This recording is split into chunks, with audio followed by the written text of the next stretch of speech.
नमस्कार, मी विजया बम। राज्यातील लोकसभेच्या सार्वत्रिक निवडणुकांची सर्व टप्पे पार पडलेत। राज्यात गेल्या लोकसभा निवडणुकीत एनडीएला 42 जागा मिळाल्या होत्या, तर काँग्रेस आणि राष्ट्रवादी काँग्रेसचा सुपडा साफ झाला होता।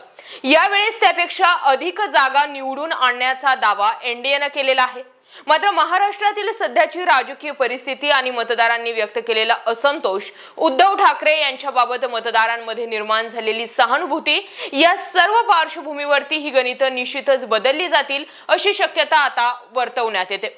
प्रत्येक मतदारसंघनिहाय तेथील राजकीय परिस्थिती आणि जातीय समीकरण पाहता कौल नेमकं कुणाच्या बाजूला असणार आहे याचा अंदाज बांधण्याचा प्रयत्न आम्ही केलेला आहे। हा मतमोजणी पूर्वीचा सर्वे आणि ओपिनियन पोल आहे, तरी आपल्या मतदारसंघामध्ये नेमकी कशी परिस्थिती आहे आणि त्याच परिस्थितीवरून आजचा हा रिपोर्ट असणार आहे। जाणून घेऊयात राज्यातील प्रत्येक मतदारसंघनिहाय काय परिस्थिती आहे। नेमकी कोकणामध्ये विजयाचा गुलाल कोण उधळणार याबद्दल बोलूयात। रायगड लोकसभा मतदारसंघातून उद्धव बाळासाहेब ठाकरे गटाकडून माजी खासदार अनंत गीते हे निवडणुकीच्या रिंगणात उभे ठाकलेत, तर त्यांच्या विरोधामध्ये अजित पवार गटाचे विद्यमान खासदार सुनील तटकरे यांनी ही निवडणूक लढवलेली आहे। शिवसेना त्याचबरोबर राष्ट्रवादी काँग्रेसमध्ये फूट पडल्यानंतर हे दोन्ही नेते आमने सामने लढले आहेत। इथे स्थानिक समीकरणं फार महत्त्वाची आहेत। अनंत गीते यांनी मध्यंतरी उघडपणे शरद पवार यांच्यावरती टीका केली, त्याचा फटका त्यांना या निवडणुकीत बसू शकतो। परंतु इथे शेकअप फॅक्टर फार महत्त्वाचा असून त्याचा अनंत गीते यांना फायदा होऊ शकतो। इथे लाट कुणाचीही असू दे, परंतु मतदार आपल्या मतावरती ठाम असतो। तिसऱ्यांदा दोन्ही मते एकमेकांसमोर लढले असून दोन्ही नेते एकमेकांसमोर लढले असून अगदी निसटत्या फरकाने अनंत गीते यांचा विजय होऊ शकतो। रत्नागिरी सिंधुदुर्ग मतदारसंघात भाजपाकडून केंद्रीय मंत्री नारायण राणे यांना अखेरच्या क्षणी उमेदवारी देण्यात आली। उबाटा गटाचे विद्यमान खासदार विनायक राऊत यांनी प्रचारात सुरुवातीपासून आघाडी घेतली होती। उद्योग मंत्री उदय सामंत यांनी या भागातून त्यांचे बंधू किरण सामंत यांना उमेदवारी मिळावी म्हणून शर्तीचे प्रयत्न केले होते, परंतु अखेरकार ही जागा भाजपाने आपल्याच ताब्यात घेऊन केंद्रीय मंत्री नारायण राणे यांना उमेदवारी दिली। यापूर्वी सलग 2 वेळा विनायक राऊत यांनी नारायण राणे यांचे ज्येष्ठ पुत्र निलेश राणे यांचा या मतदारसंघातून मोठ्या फरकाने पराभव केला। किरण सावंत यांना उमेदवारी नाकारल्याने शिवसेना शिंदे गटामध्ये मोठ्या प्रमाणावरती नाराजी आहे, त्याचा मोठा फटका नारायण राणे यांना बसू शकतो। नारायण राणे आणि विनायक राऊत यांच्यामध्ये ही काटेकी टक्कर असून यामध्ये विनायक राऊत बाजी मारून हॅट्रिक पूर्ण करतील असा अंदाज जो आहे तो व्यक्त केला जातोय। मराठवाडा, आता मराठवाड्यामधील बीडमध्ये भाजपाचे उमेदवार पंकजा मुंडे यांच्या विरुद्ध शरद पवार गटाचे बजरंग सोनवणे यांच्यामध्ये थेट लढत झाली। येथे 2019 मध्ये स्वर्गीय गोपीनाथ मुंडे यांच्या कन्या प्रीतम मुंडे यांना निवडून आणलं गेलं होतं। यावेळी त्यांना डावलून त्यांच्या बहिणी पंकजा मुंडे यांना तिकीट दिलं गेलं। तसेच राष्ट्रवादी काँग्रेसमध्ये फूट पडल्यानंतर अजित पवार गटानं भाजपसोबत सरकार स्थापन केलं होतं, त्यामुळे भाजपाला यावेळी शिंदे गट अजित पवार गट यांची साथ मिळाली। पंकजा मुंडे यांचे बंधू धनंजय मुंडे हेही त्यासोबतच प्रचारामध्ये ऍक्टिव्ह दिसले। बीडमध्ये जातीय राजकारणाला खूप महत्त्व आहे। इथे धनगर समाजाचे मोठ्या प्रमाणावरती मतदान आहे। पंकजा मुंडे या ओबीसी असल्यामुळे ओबीसी समाजातील त्यांना अधिक मतं मिळतील असं राजकीय तज्ञांनी म्हटलेले आहे। या अटीतटीच्या लढतीत पंकजा मुंडे ह्या खूप कमी मतांनी विजयी होतील असं बोललं जात आहे। पुढील मतदारसंघ छत्रपती संभाजीनगर। छत्रपती संभाजीनगर मध्ये शिवसेना शिंदे गटाचे संदीपान भुमरे विरुद्ध शिवसेना ठाकरे गटाचे माजी खासदार चंद्रकांत खैरे यांच्यामध्ये थेट लढत झाली। इथे महायुतीकडून उमेदवार निश्चित होत नव्हता, त्यामुळे उमेदवारी अर्ज दाखल करण्याच्या काही दिवस अगोदर येथे उमेदवारी जाहीर करण्यात आली। 2019 मध्ये छत्रपती संभाजीनगर या जागेवर एमआयएमने इम्तियाज जलील यांना निवडून आणलं होतं। मागील 5 वर्षात त्यांच्याकडून समाधानकारक कामं झाली नसल्याचं स्थानिकांनी म्हटलंय। पक्षीय बलाबल आणि मतांचे समीकरण पाहता यावेळी ठाकरे गटाचे चंद्रकांत खैरे यांचं पारडं जड दिसतंय। या मतदारसंघात मुस्लिम बहुल समाज सुद्धा मोठ्या प्रमाणावरती आहे, त्यामुळे यांच्या मतांचा फटका उमेदवाराच्या विजयाला किंवा पराभवाला कलाटणी ठरू शकतो असं राजकीय विश्लेषकांचं मत आहे। परंतु याचा सारासार विचार केला तर शिवसेना ठाकरे गटाचे चंद्रकांत खैरे विजय होण्याची दाट शक्यता आहे, परंतु भुमरे यांनी पैशाची ताकद जास्त दाखवल्याने भुमरेंची सुद्धा सीट बसू शकते। पुढील मतदारसंघ जालन्यामध्ये भाजपाचे केंद्रीय मंत्री रावसाहेब दानवे विरुद्ध महाविकास आघाडीचे कल्याण काळे विरुद्ध वंचितचे प्रभाकर वखले यांच्यामध्ये तिरंगी लढत झाली।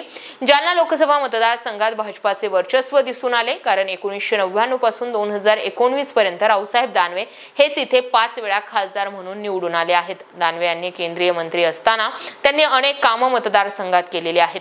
प्रदेशाध्यक्ष आणि केंद्रीय मंत्री यामुळे तळागाळातील लोकांशी त्यांचा चांगला जनसंपर्क आहे। प्रभावी वक्तृत्व आणि यामुळे दानवेंचा कार्यकर्त्यांशी थेट संपर्क आहे। जरी जालन्यामध्ये मराठा आरक्षणाचे नेते म्हणून जरांगे पाटील यांचं वातावरण अनुकूल असलं आणि भाजपाला प्रतिकूल असलं तरी सुद्धा दानवेंच्या मतांवरती काहीही परिणाम होऊ शकणार नाहीये। इथे रावसाहेब दानवे यांचा विजय निश्चित मानला जातोय। पुढील मतदारसंघ धाराशिवमध्ये महाविकास आघाडीकडून ठाकरे गटाचे ओमराजे निंबाळकर आणि महायुतीकडून अजित पवार गटाच्या अर्चना पाटील यांच्यामध्ये थेट लढत झाली। 2019 मध्ये येथे शिवसेनेचे ओमराजे निंबाळकर हे जिंकून आले होते। आता शिवसेनेत फूट पडल्यामुळे येथे कुणाचा खासदार निवडून येतो याची उत्सुकता या ठिकाणी आहे। येथे महायुतीच्या उमेदवारासाठी मुख्यमंत्री एकनाथ शिंदे, उपमुख्यमंत्री देवेंद्र फडणवीस आणि अजित पवार यांची सभा झालेली आहे।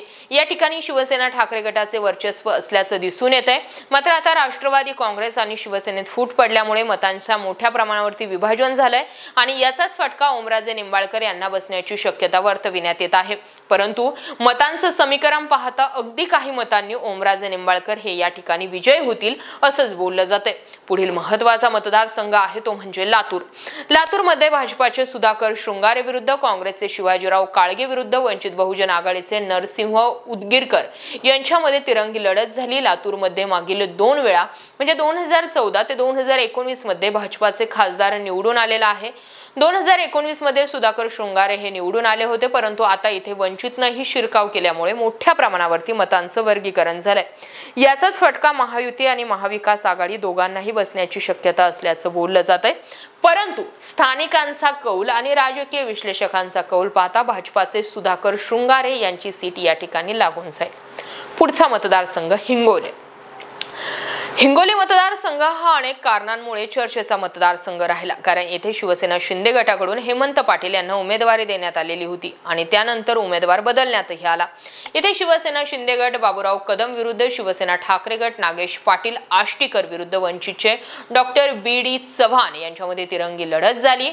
इथे प्रचारासाठी देशाचे पंतप्रधान नरेंद्र मोदी यांची देखील सभा झाली। त्यामुळे येथे कोण विजयी होणार याची उत्सुकता आता चांगलीच लागून आहे।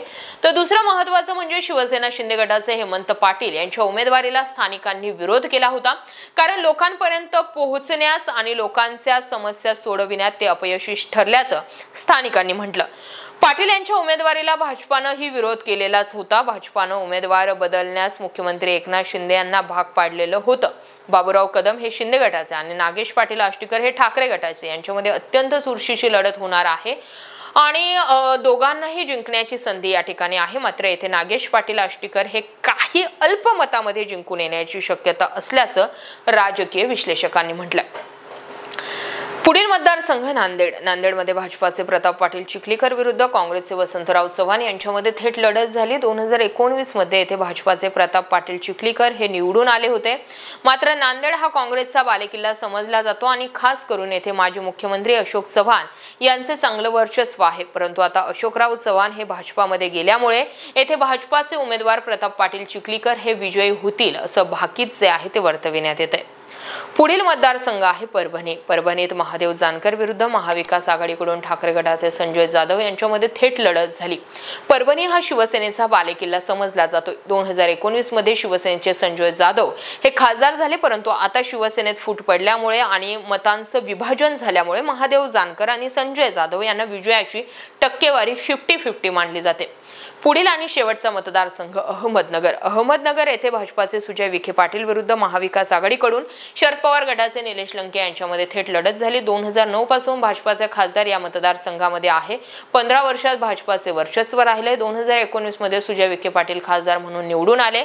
या जिल्ह्यात निलेश लंकेंनी आमदार म्हणून मोठ्या प्रमाणावरती चांगली कामं केलेली आहेत। मुख्यतः कोरोना काळामध्ये त्यांनी रुग्णांची प्रत्यक्ष रुग्णालयामध्ये जाऊन सेवा केलेली होती, त्यांची काळजी घेतलेली होती। तसेच निलेश लंके यांचा तळागाळातील जनसंपर्क, साधी राहणी आणि लोकांचे प्रश्न समस्या सोडविण्याकडे मोठा कल, यामुळे निलेश लंके यांना लोकांचा मोठा पाठिंबा दिलेला पाहावयास मिळाला। राष्ट्रवादी काँग्रेसमध्ये फूट पडल्यामुळे शरद पवार यांना मोठी सहानुभूती आहे आणि याचाच फायदा निलेश लंके यांच्या विजयाला कारणीभूत ठरू शकतो असं राजकीय विश्लेषकांचं मत आहे। तर दुसरीकडे सुजय विखे पाटील यांचे स्थानिक पातळीवरती काम करण्यास स्थानिक कार्यकर्त्यांनी दिलेला नकार याचा फटका त्यांना बसू शकतो। शिवाय निलेश लंके ऑल टाइम फोनवर अवेलेबल होतात, तसेच सुजय विखे पाटील यांच्यापर्यंत पोहोचण्यासाठी 8 ते 10 PM चा प्रवास करावा लागतो आणि मग कुठेतरी दरवाजे उघडे केले जातात। हाच मुद्दा जो आहे तो सुजय विखेंना फटका देणारा ठरला। भावी खासदार म्हणून अहमदनगरमध्ये निलेश लंके यांचे आता पोस्टर लागलेले आहेत, त्यामुळे निलेश लंके यांचाच विजय जो आहे तो नगर दक्षिण लोकसभा मतदारसंघातून पक्का मानला जातो। या व्यतिरिक्त तुमचं काय मत आहे जरूर व्यक्त व्हा। जय महाराष्ट्र पब्लिक।